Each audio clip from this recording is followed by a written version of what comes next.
It is a strange and lovely thing when you think about it, that every letter you have ever read was put there by someone who pressed something. A finger found a key, and a mark appeared on something, and that mark became a word, and words became sentences, and sentences became whole worlds. That has always been true.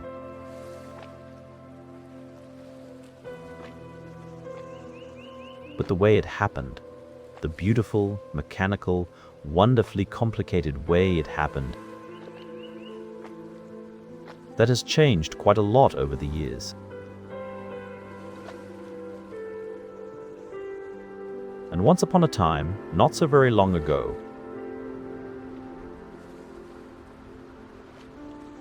the way it happened involved a machine that made the most satisfying sound. Clack, clack, clack, clack. And then, at just the right moment, ding.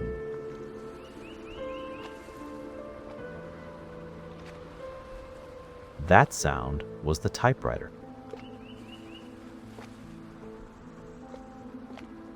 And if you would like to know how it worked, all of it, from the very first key pressed to the very last full stop on the page, then settle in, and we will wander through it together, slowly, because there is no hurry at all.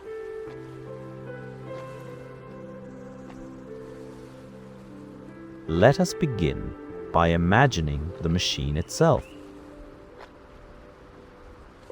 A typewriter was a solid, serious object, heavy enough that you would not accidentally knock it off a desk.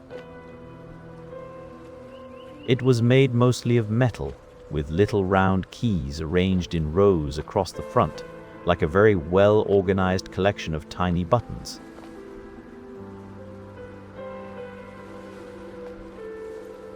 Each key had a letter on it, or a number, or a punctuation mark. There were maybe 44 keys, or sometimes 46, depending on the machine. They were usually pale or cream-colored, with the letters painted or pressed into them. And they had a slightly raised edge around them, just enough for a fingertip to find without slipping.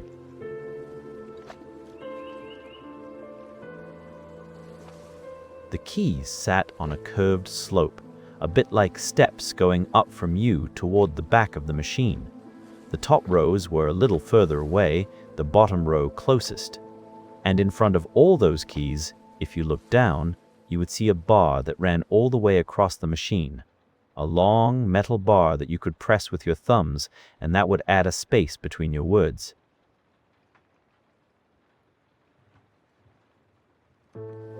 Behind the keys, the machine rose up into a kind of arch, and behind that arch, if you looked carefully, was where all the most interesting things happened.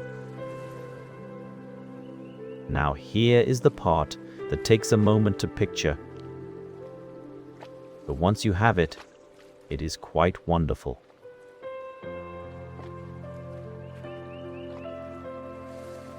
Inside the machine, hidden behind the keys, there were long, thin metal arms. Each key was connected to one of these arms. The arms were called type bars, which is a very straightforward name because they were bars that typed. A type bar was shaped a bit like a long, thin finger, or perhaps a very narrow spoon handle, and at the very tip of each one, at the top, there was a small raised shape.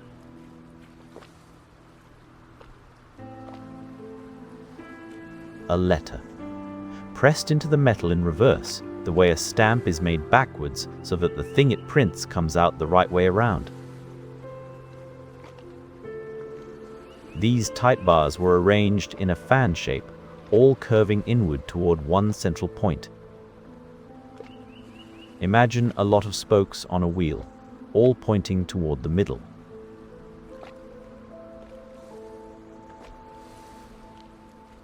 Each type bar was its own spoke, and they all aimed at the same small spot near the top of the machine. That spot was the printing point, the place where the letter would actually appear on the paper. When you pressed a key, when your finger went down on, say, the letter G, the type bar connected to that key would swing up.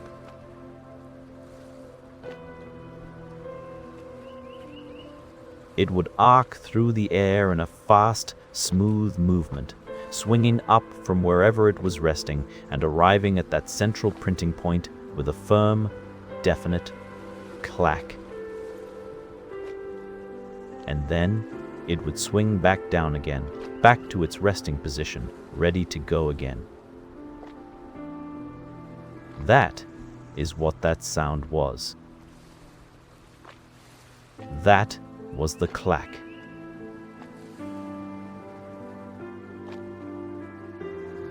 It was a type bar, swinging up to meet the paper, leaving its mark and falling back into place. Isn't it satisfying just to picture it? All those little metal arms, fanned out like a flower waiting to bloom, each one carrying its own letter, each one waiting patiently for its key to be pressed. But wait.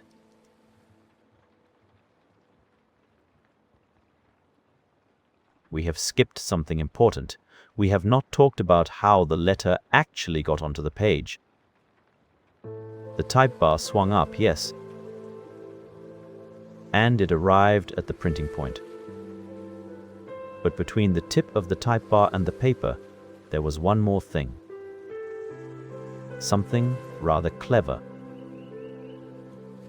There was a ribbon.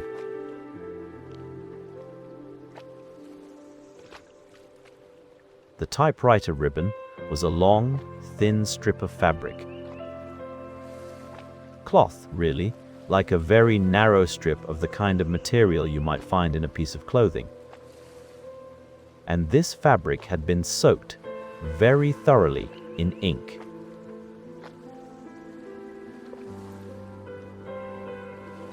Black ink, usually, though many ribbons were half black and half red, which we will come back to in a moment.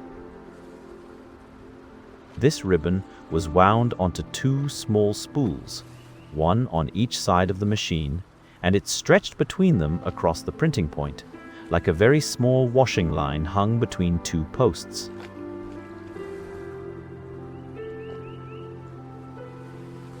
The ribbon lived up there, just in front of where the type bars arrived, so that when a type bar swung up and struck, it struck the ribbon first. The tip of the type bar hit the ribbon, pressed it firmly against the paper behind it, and the ink from the ribbon transferred to the paper in the exact shape of the letter raised on the tip of the type bar.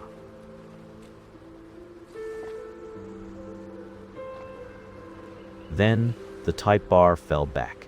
The ribbon sprang back into position, and there on the paper was a letter. Clean, dark, and permanent. That is how the ink got there. Not from a pen, not from a nib, dragged across the page, but from a fabric ribbon pressed firmly against the paper by a swinging metal arm.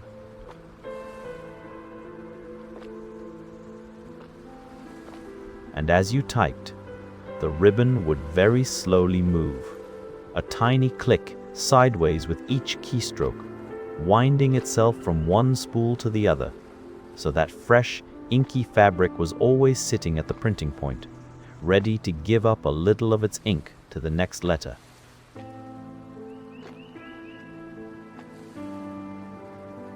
When the ribbon had wound all the way across to one spool, a little mechanism would reverse it, and it would begin winding back the other way.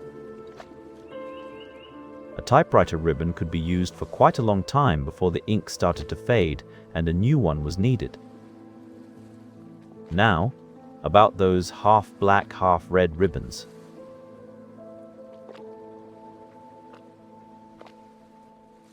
The machine had a small lever that you could set to tell the ribbon which part to use. If you set it to black, the ribbon would position itself so the black half was at the printing point and your letters would come out in black. If you set it to red, the red half would rise up instead.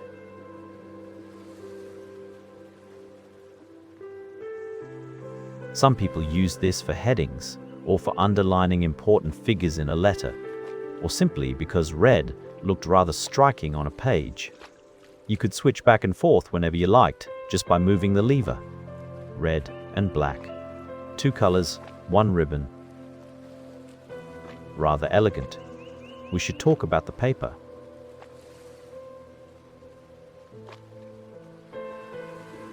The paper in a typewriter was held on a large rubber roller called the platine. Platine is a word that sounds almost like something you would find at the bottom of a lake.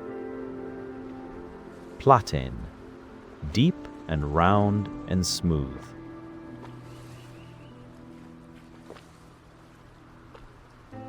And in a way it makes sense, because the platen was a heavy, solid cylinder covered in a layer of slightly springy rubber, and it ran the whole width of the machine. You would take a sheet of paper and feed it into the typewriter from the back, and the platen would grip it.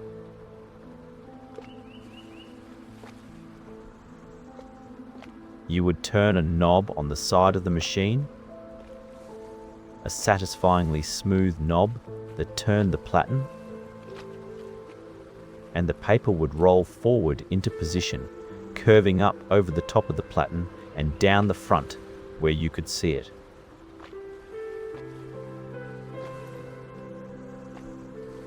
And there, stretched across the front of that rubber roller, was your blank page, waiting. The paper was held taut, pressed against the platen, so that when a type bar struck it, the paper would not crumple or slide. The rubber of the platen gave just slightly when the type bar hit, cushioning the blow and making sure the impression was even and clean.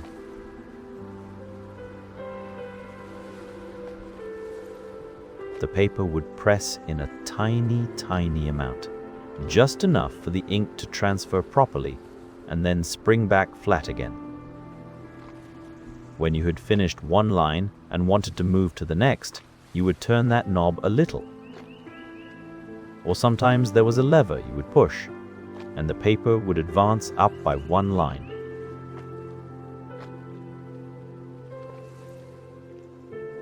A fresh line, waiting. This turning of the paper was called the line feed, which again is one of those very sensible names that typewriters seemed to favor. Now, here is the other large thing we must understand about a typewriter, and it is the part that moved the most.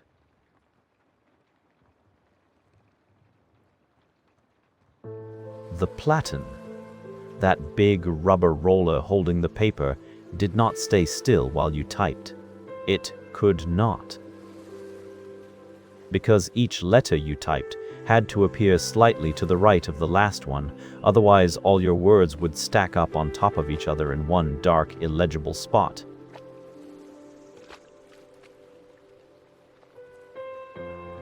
So the platen, along with all the machinery around it, the parts that held the paper and managed the spacing, could slide from one side to the other.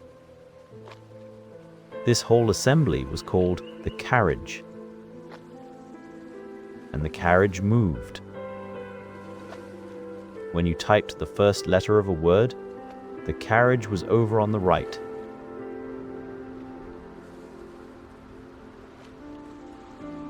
When the type bar struck and the letter appeared, the carriage would shift just slightly to the left. Not far. Just one letter's width. Enough to position the printing point over the blank space where the next letter should go.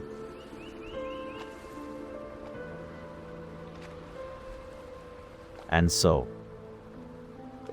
as you kept typing, letter after letter, the carriage would keep moving, gliding to the left, very smoothly, very steadily, drawn by a spring that ran inside the machine and kept gentle tension on the carriage at all times.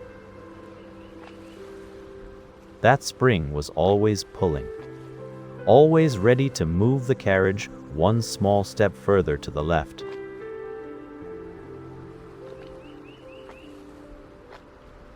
And a little mechanism called the escapement. Another lovely word, escapement, would hold the carriage in place after each keystroke, releasing it for just one step at a time.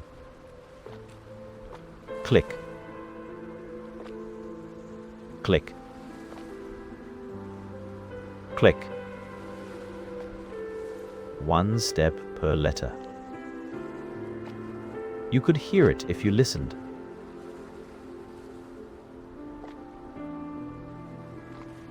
Underneath the clack of the type bars, there was a quieter, lighter sound. A small mechanical click as the escapement released and the carriage moved one notch to the left.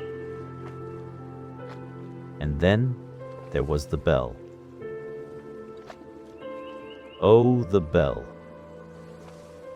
This is one of the most charming things about a typewriter, and it deserves a moment of proper appreciation.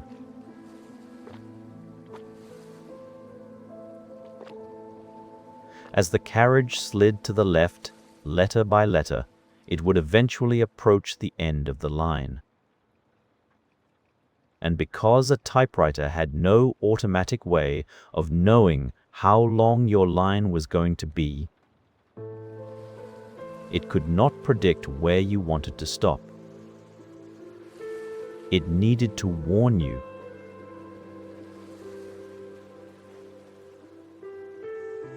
It needed to say, "You are nearly there. Finish your word. Get ready to start a new line." And so, near the end of each line, the carriage would hit a small metal pin, and that pin would tap a tiny bell. Ding. Just one small, clear sound. Not loud. Not demanding.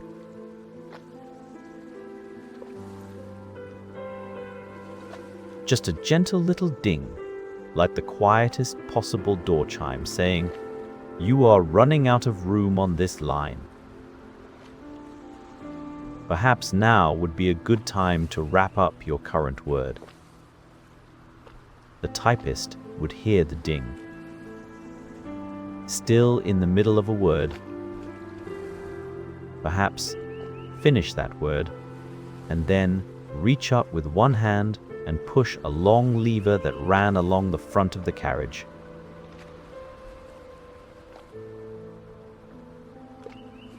This lever was called the carriage return.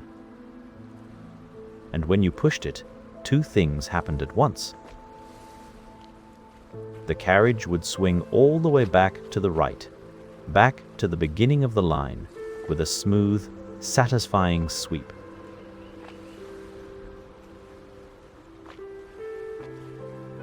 And at the same time, the platen would click forward by one line, advancing the paper upward so the carriage was now positioned at the start of a fresh, empty line. That whole motion, the push of the lever, the sweep of the carriage, the click of the paper advancing,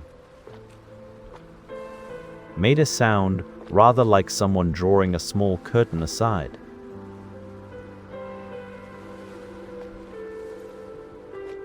A smooth, purposeful movement, full of the confidence of a job done and a new thing about to begin. And then you would start again. Clack. Clack. Clack. Ding. Sweep. Clack. Clack. clack. It had a rhythm to it. People who typed for a living. To it. People who typed for a living. Secretaries, journalists, government clerks, novelists would fall into that rhythm without thinking.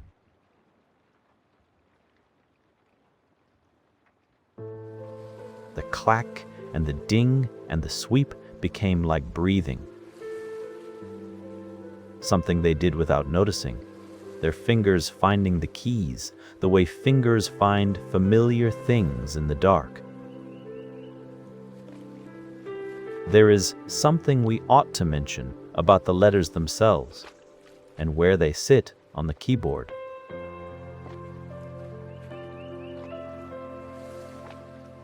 If you have ever looked at a keyboard, on a computer, on a telephone, on anything, you may have noticed that the letters are not in alphabetical order. The top row begins Q, W, E, R, T, Y. The middle row A, S, D, F, G, and so on.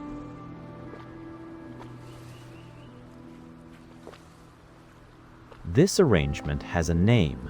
It is called the QWERTY layout, after those first 6 letters in the top row, and it was invented for the typewriter.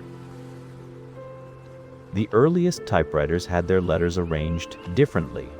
Some put them in alphabetical order. Some tried other arrangements.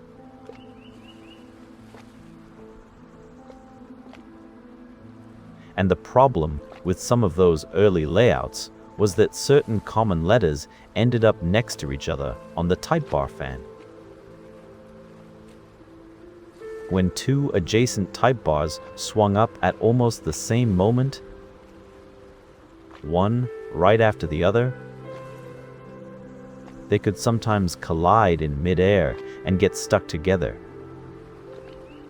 2 metal arms tangled at the printing point, which was not ideal.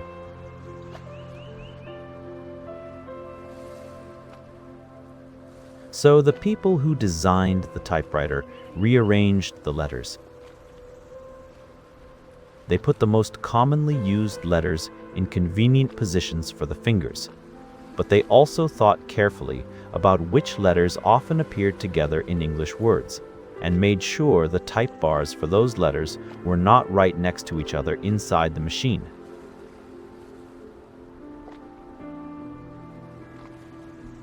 That way, the arms would not bump into each other and the typing could flow along without interruption. The man who did much of this early work was named Christopher Sholes, and he was working in Milwaukee, a city in America, in the late 1860s.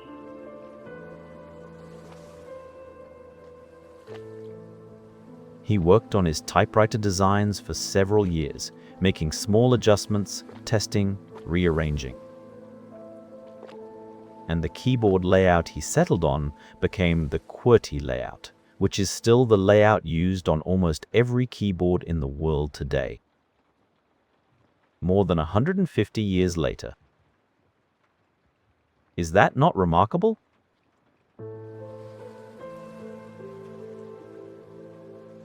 An arrangement of letters decided in the 1860s to solve a problem that no longer exists, because modern keyboards have no type bars to tangle. And yet, we are still using it. Your fingers, pressing keys, follow a pattern laid down long before anyone you know was born. The past has a very long reach sometimes.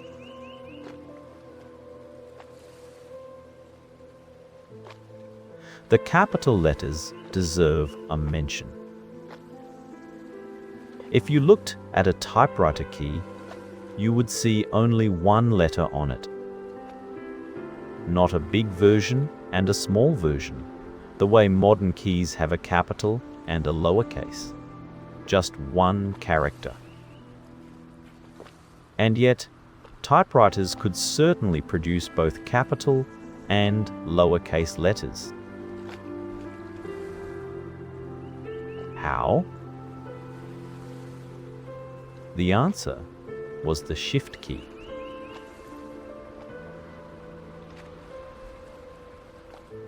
When you pressed the Shift key, there was usually one on each side of the keyboard under your little fingers. The entire carriage would move. Not sideways, but upward, or sometimes the type bars would move downward depending on the machine.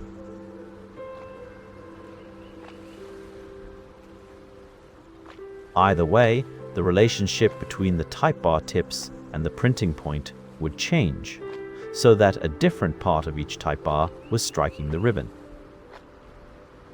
Because each type bar had two characters on it, one above the other. The lowercase letter and the capital letter, both raised in metal on the tip of the same arm.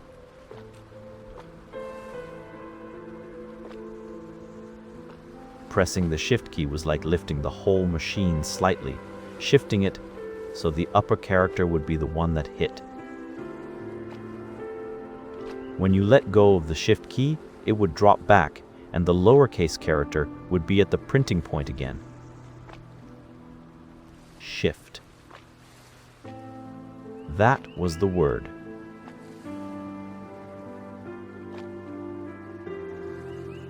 You were shifting the machine, physically, to change which character would print. And the name has stuck with us too, because computer keyboards still call it the Shift key, even though there is nothing whatsoever shifting anymore. There was also something called the Shift lock, a little button you could press to keep the shift in place while you typed a whole run of capitals.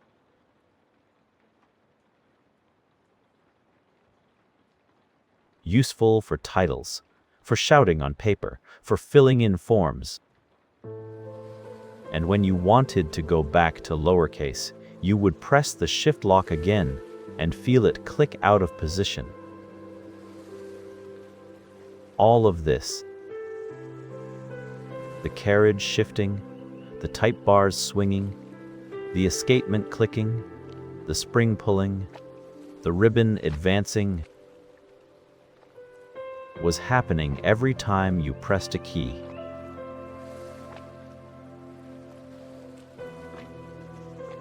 Every letter was a small event.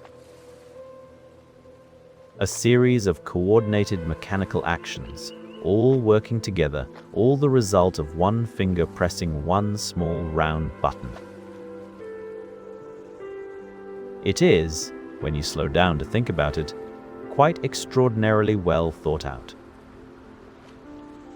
The early typewriters were entirely mechanical, no electricity involved. Every bit of energy came from the typist's fingers.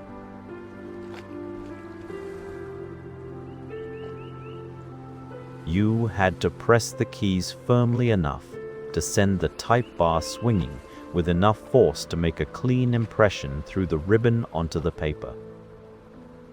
And if you were making copies, we will talk about that in a moment,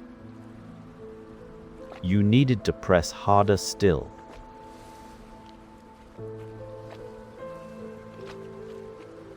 This was one reason why touch typing, typing without looking at the keys, was so valued. A trained typist who had learned where every key was by feel, and who could keep their fingers moving steadily and rhythmically without pausing to search or hesitate, could type far more efficiently than someone hunting for each key in turn.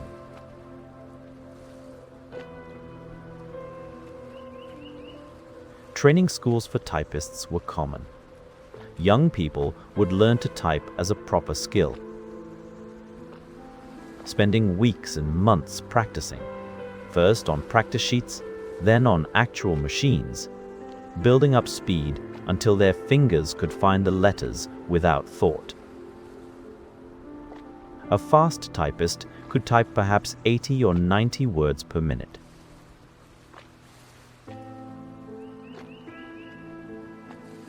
Some exceptional typists could reach 120, though at that speed, the sound of the machine became something more like a rattling hail on a window pane than individual distinct clacks. And then, sometime in the mid-20th century, the electric typewriter arrived.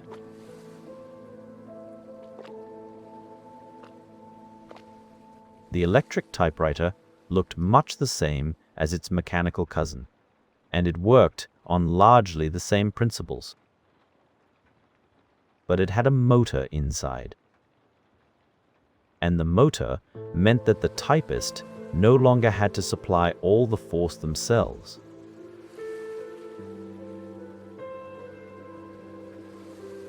You still pressed the keys, but you only needed to press them lightly. The motor would amplify that touch and drive the type bars with consistent force, making every letter the same darkness on the page, no matter how tired your fingers were or how gently you had pressed. This made typing faster. It made it less tiring.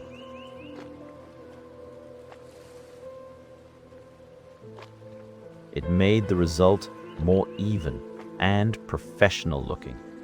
And it opened up the work to more people because you no longer needed strong, trained hands quite so much as the right kind of practiced light touch. Some electric typewriters even moved away from the fan of type bars entirely.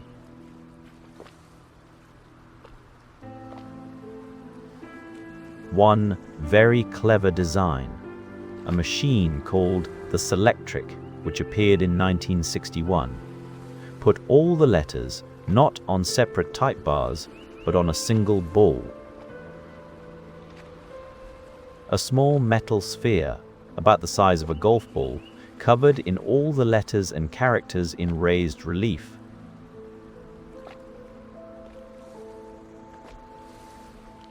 The ball could spin and tilt very quickly, positioning the right character facing the ribbon, then striking, all in a fraction of a second. There were no type bars at all, just this single, elegant, continuously moving ball, spinning and clicking its way through your words. It looked like magic. A little metal ball dancing on the page.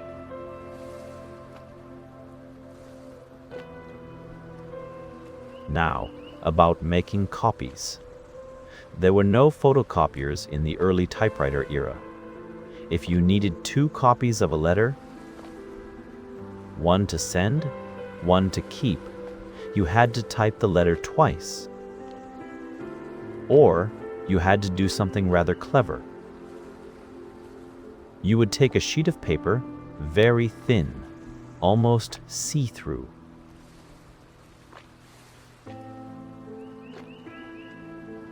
And you would sandwich between your paper and your thin second sheet a piece of something called carbon paper.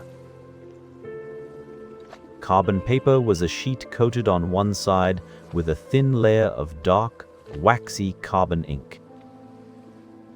When you typed and the type bar struck the ribbon and pressed it against your top sheet, the pressure also pushed through the top sheet and transferred a copy of the carbon ink from the carbon paper onto the sheet behind it.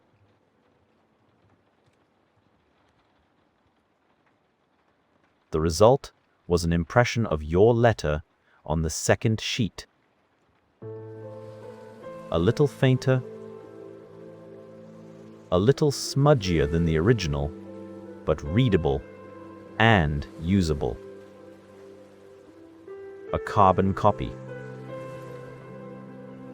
That phrase, carbon copy, is still used today, even though almost nobody uses actual carbon paper anymore.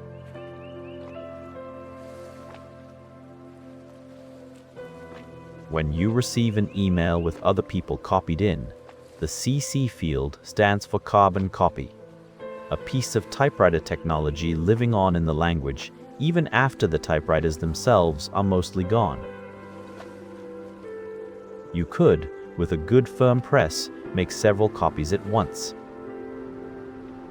3 layers of paper, 2 layers of carbon paper between them.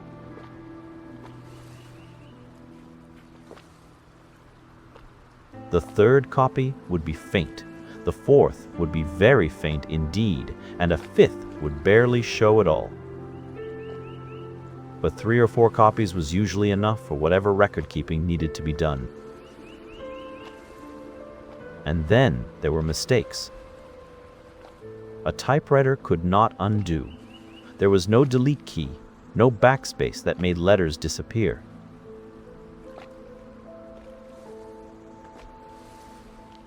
If you typed the wrong letter, that letter was there, permanently, embedded in the ink on your page. There were ways to deal with this, though none of them were particularly elegant. One was a special eraser. A typewriter eraser, stiffer and more abrasive than a regular pencil eraser, designed to scrub the ink off the surface of the paper without tearing through it.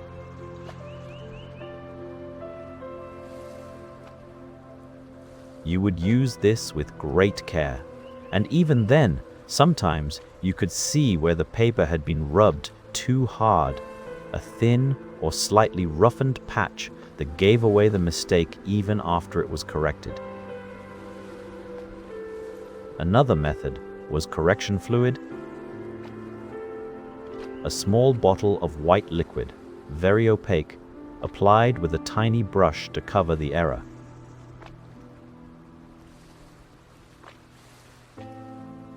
You would paint over the wrong letter, wait for it to dry, and then type the correct letter on top. If you did it carefully, the correction would be nearly invisible, especially in photocopies.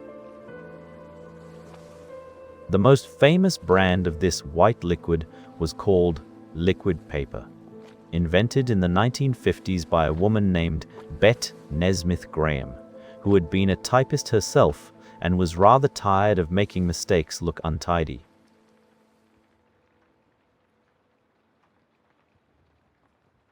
She mixed up a small batch of the white paint in her kitchen and began using it at work. Her colleagues asked for some too.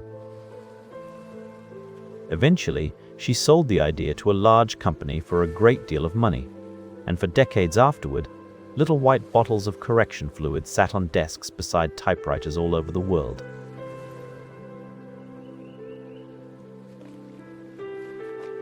Later still, some typewriters had correction tape built in, a small strip of white coating that could be pressed over a mistake, covering it completely, as if it had never been there. Electric typewriters sometimes had a key that would automatically backspace one space and apply the correction tape, making the whole process much tidier.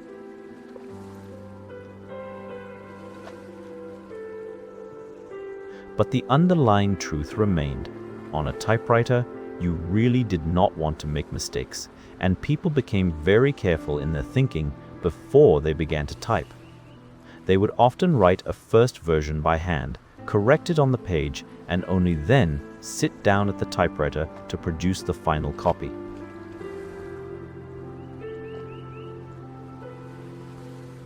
Which meant that the typewriter, in a way, made people think more carefully. A considered pause before the clacking began. There is something quietly wonderful about what a page of typewritten text looked like. Every letter was the same size. Every letter was equally dark.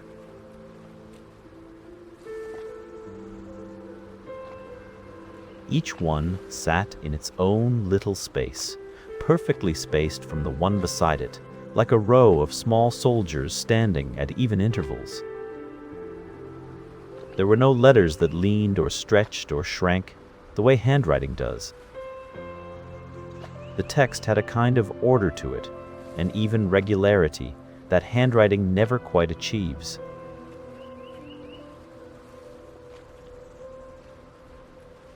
and yet there was something human about it too. Sometimes a letter would be very slightly heavier than the rest. The typist had pressed that key with more force, perhaps thinking hard about the word they were in the middle of. Sometimes a line would be a little more to the left or right than perfect.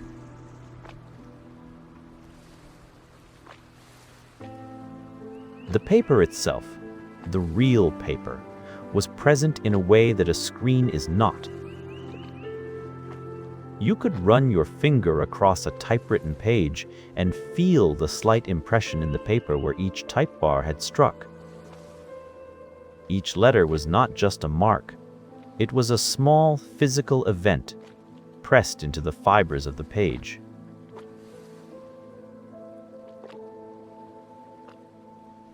Some people loved this about typewritten letters, received one through the post, and felt, holding it, that someone had sat down and made a physical effort, key by key, to put these words in front of them. The effort was visible. The weight of the machine, transmitted through the paper, was something you could almost feel.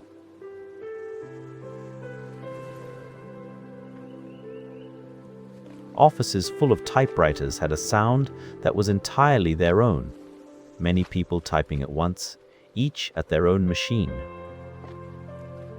The sounds would weave together, multiple rhythms, slightly out of step with each other, so that the overall effect was not one single rhythm, but something more complex, a continuous soft roar of clack, clack, clack, clack, threaded through with the occasional ding of a line-ending bell and the sweep of a carriage return, and the faint whir of an electric machine beginning its next word.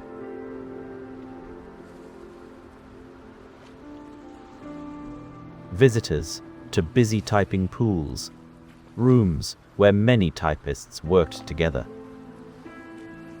Sometimes described the sound as resembling rain on a roof. A continuous, variable, not unpleasant sound. The sound of work being done, of letters being written, of words being set permanently onto paper. When the typists stopped for a break, the sudden silence was noticeable.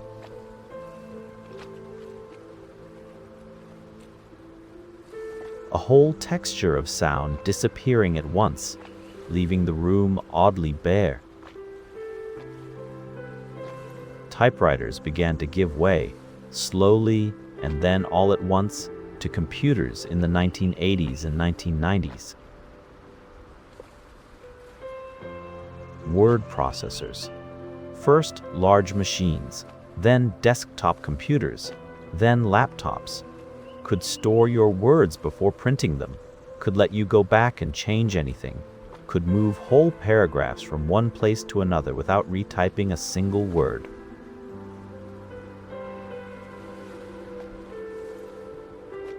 Could backspace a mistake into nothing, as if it had never existed.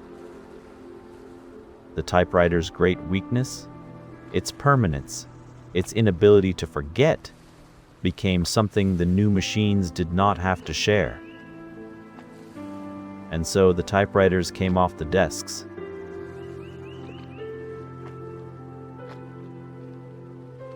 Into storage rooms. Then into attics and basements and secondhand shops, and eventually into collections, museums, homes where someone had kept the old machine because it felt wrong to throw it away, or because it was the machine a grandmother had used, or simply because it was made of real metal and still worked perfectly and would likely go on working for 100 more years.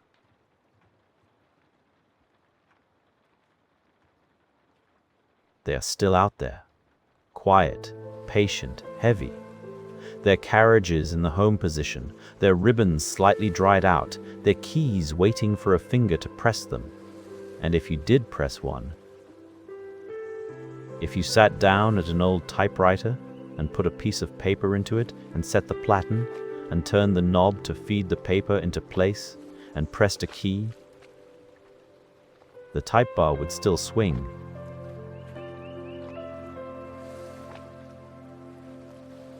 The ribbon would still be struck. A letter, perhaps a little faint now, would still appear on the page. Clack. Still working. Still ready. Still able to do the one thing it was built to do. All of that from a single press of a key. A finger comes down. A lever pivots.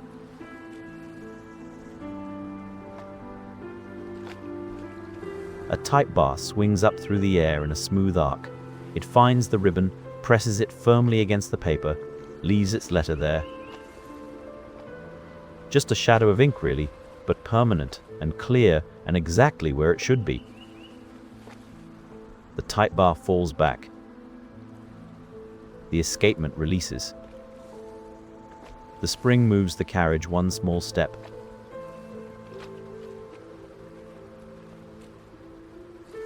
Everything returns to ready. And the next key is pressed. And the next. Word by word, line by line, the ding of the little bell marking the end of each row like a small full stop on the rhythm of the work, and the sweep of the carriage return beginning the next row, and the line feed advancing the paper, and the whole patient process beginning again at the left margin, always moving to the right, always moving forward, always building toward the end of the page.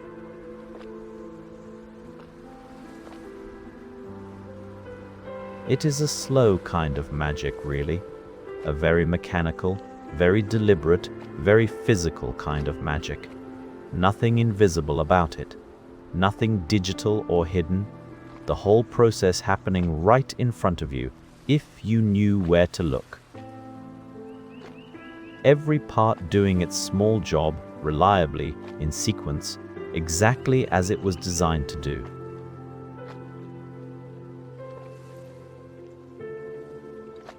The typewriter was a machine built to take the thoughts in someone's mind and put them onto paper. That was its only purpose. And for nearly 100 years, it did that purpose quietly and well, clacking and dinging its way through the correspondence and the novels and the government reports and the love letters and the invoices and the poems of an entire era.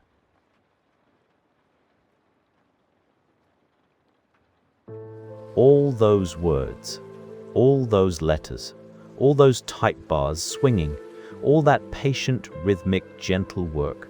And if you can hear it, somewhere in the quietness of the night, that faint imagined sound of a typewriter from long ago, somewhere far away, in some warm office or some quiet study. Clack. Clack. Clack.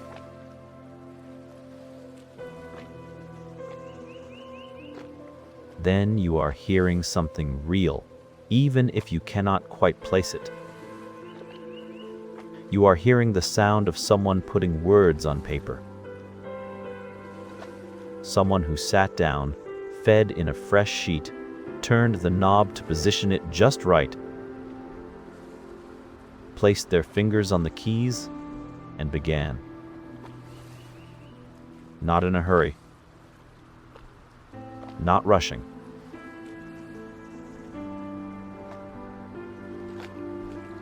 Just steadily, one letter at a time, building something that would last. And somewhere, still, on old pieces of paper, in old cardboard boxes, in attics and archives and libraries, those letters are still there. The ink is still on the paper. You could still read them.